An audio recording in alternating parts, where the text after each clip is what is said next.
In this lecture, we're setting things up so that when an object is collided with by anything other than the player, nothing happens. When it's the player, they change color. And also, if we bump into one particular object multiple times, it doesn't make our score go up multiple times. It's just one time per object. Okay, let's get started. If you click on the player game object, you can see up in the inspector, we have what is referred to as a tag. And at the moment, it's untagged. You know what? If we click on another game object, you can see that everything is untagged at the moment. That means they're not using the tagging system to give us any extra information, which is okay. Most things don't need to be tagged.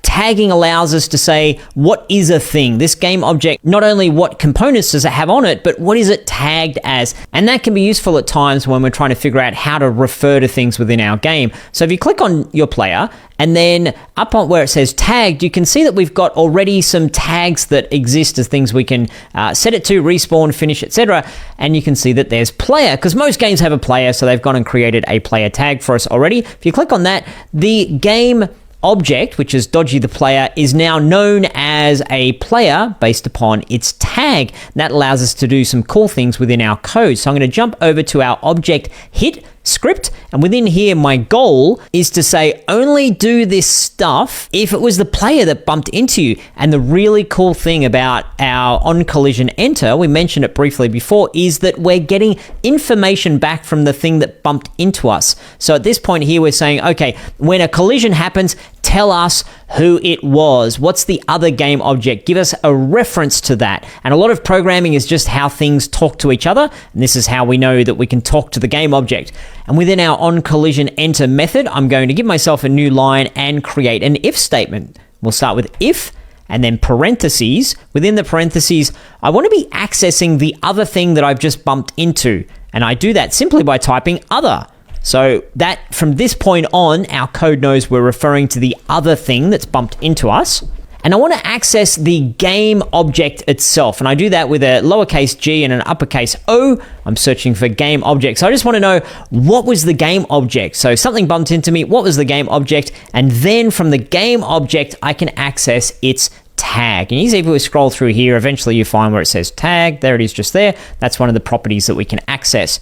We need to resolve our if statement as a true or false. So here I will write equals equals, which is a way of saying, does it currently equal this thing, or is it currently this? If we just write one equal sign, that means I want to assign this thing. I want to make the thing on the right become the value for the thing on the left. But equals equals is a way for us to do a comparison. And then we need to write this as a string reference, in quotation marks, player with an uppercase P, if it equals player, and then we need our curly braces because it's an if statement. Then what do we want to do? Well, I'm going to grab the content that I had just down below and cut that, Control X, and then paste that, Control V. So now we have our if statement saying if the tagging of the object is player, then change the color to black. Let's save and see if that has worked. Click on play. First of all, I want to see if my object drops to the ground, if it changes color. So it's disappeared, it's invisible, it drops to the ground, blomp, excellent, didn't change color. When we go bounce into it, it does, and everything else still changes color as well. Great, so that's the first part of our equation here.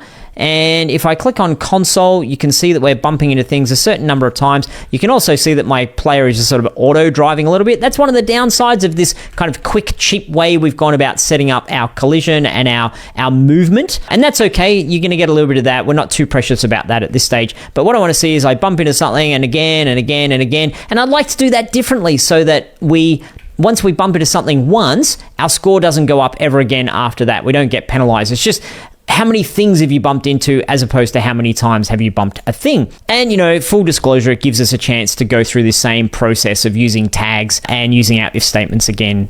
So the first step in this process is to find one of our game objects and click on that. We'll click on one of the obstacles here.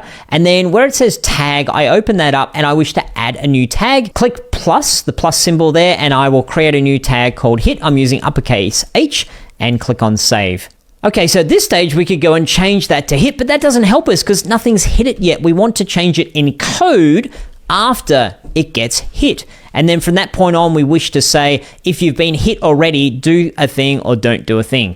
So we go back to our object hit script, and you can see in here, if I get bumped into by the player, change my color and let's set our status that I have been hit. And the way we do that is we start with GameObject.tag, and it's GameObject.tag and not other.GameObject.tag, because we're accessing my game object, or the game object that this script sits on. So it's just GameObject.tag. And now we wish to assign that tag to a new value, and we've gone and set up hit. So we use quotation marks, uppercase H, and then hit is the thing that we wish to assign, semicolon at the end. And that will say that when we're bumped into by the player, change my color and give me a new tag of hit. We'll click on save, back into Unity. Let's just see if that tagging has worked. And just a quick note in case you're wondering, we put that onto one script into the object hit, because the object hit script is on all of these objects. It will apply to anything that we bounce into. Okay, the one that's falling we'll do there. We'll click on, where are you? Dropping objects. So I've clicked on that. You can see it's untagged at the moment. If I click on my game window and drive on over, bump, as soon as I hit it, it changes the tag to being hit. Excellent. Now that gives us the ability to say, only change our score, and I'm going to go over to the scorer script here, only change our score if we haven't already bumped into it already. Did I say already 3 times then? Already. Let's make it 5 already. And before we do this, I'll give you one bit of information. If we go back to object hit, here we're saying if the other game object tag equals the player, if I was to use this symbol, the exclamation point, and then equals, it would mean if it's not the player. So that's a new tool for you there. This is if it is the player, that's if it's not the player. I'm going to put it back to is the player. And the reason I show you that is because I'd like you to take this on as a little challenge, just a verbal challenge. I don't have a slide for this one. Is set this up, if you think you're ready, within the scorer class. If we're currently not tagged as hit, then increase my score. Otherwise, we don't want to increase the score. See if you can figure out how to do that. So give a little bit of an extra hint. We need an if statement somewhere in here, which is checking to see if we do not have the tag of hit. Okay, hopefully you're getting a little bit braver with these things and a little bit more confident. What I'll do is above hits, I'll give myself a couple of lines. If other, because we're accessing the thing that bumped into me, I'm the scorer, so I'm on the player.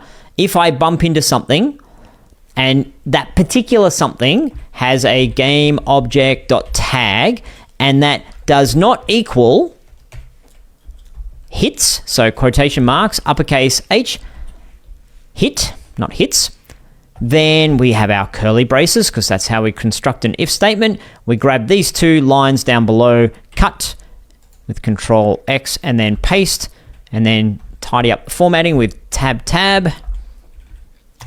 And for those of you who are a bit more advanced, you might recognize that we could say if the other game object does equal hit, then return. That's another way to do that, but I don't want to complicate things for just now. We'll keep it nice and readable, nice and easy. If the object does not have hit as a tag, then make my score go up. I'm going to save, back over into Unity. Click on play. The main thing I'm looking at here is in the console to see, I'm just going to clear that stuff to see if my score is going up. It goes 1. If I bump into it again, it's still on 1. And they hit a different one and it's 2, 2, 2. Excellent. So that means it's successfully saying your score only goes up if you bump into the thing for the first time, which is exactly what we wanted. Fantastico. Good stuff in this lecture. I will see you in the next one.